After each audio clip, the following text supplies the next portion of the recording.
Captain James Cook, The Value of Boldness. Many years ago, a boy named James Cook stood at the peak of a tall hill in Yorkshire, England. James liked to look far away toward the sea. James knew if he wanted to be a sailor, he must be bold and willing to try new things.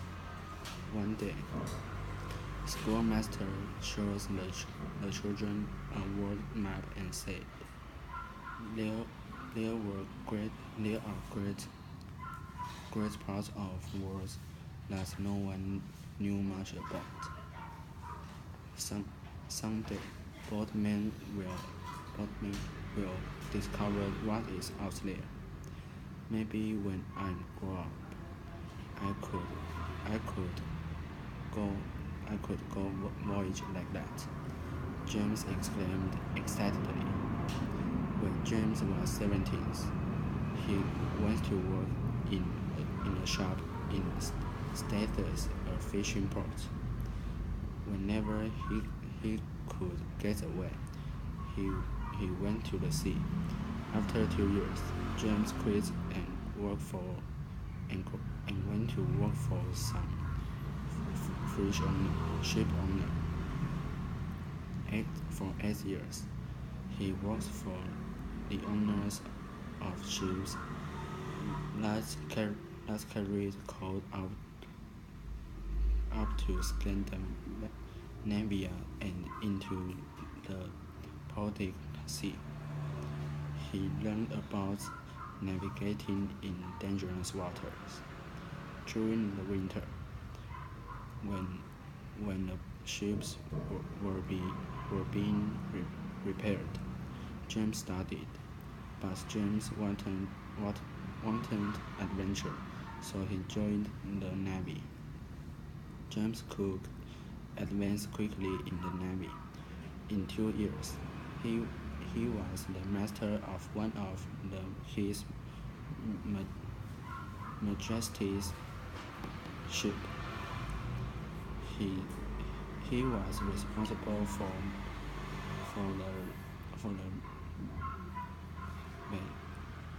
the navigation and management of the ship. During the time 1759, England and France were at war. The ship Cook managed sailed to North America and up the St. Lawrence River to support the army in Canada. A long road up the river, the captain said. There are 200 ships waiting here. The river is dangerous, and the buoys that marks the safe channel have been removed. Cook replied, "We will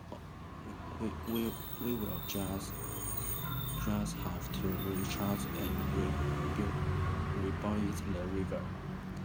So he and his crew did.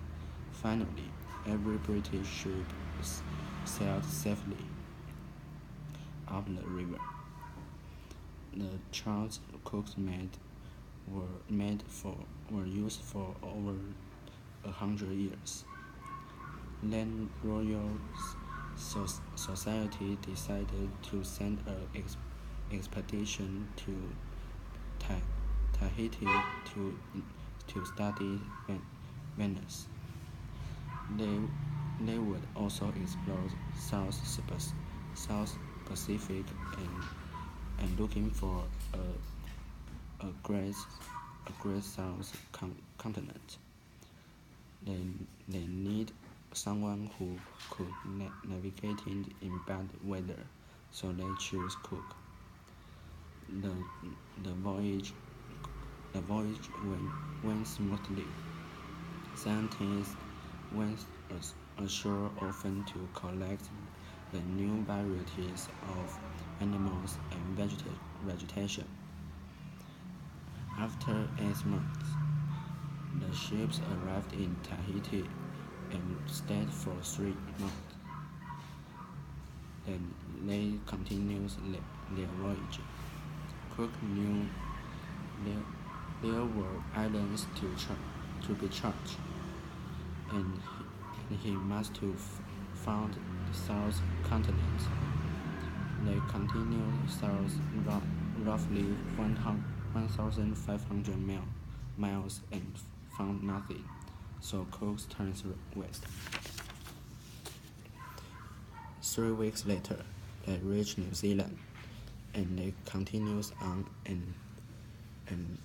and sailed to Australia's coast. When they made it home, everyone was interested in learning their adventures. Years later, Cook sailed the south of Antarctic and found that all the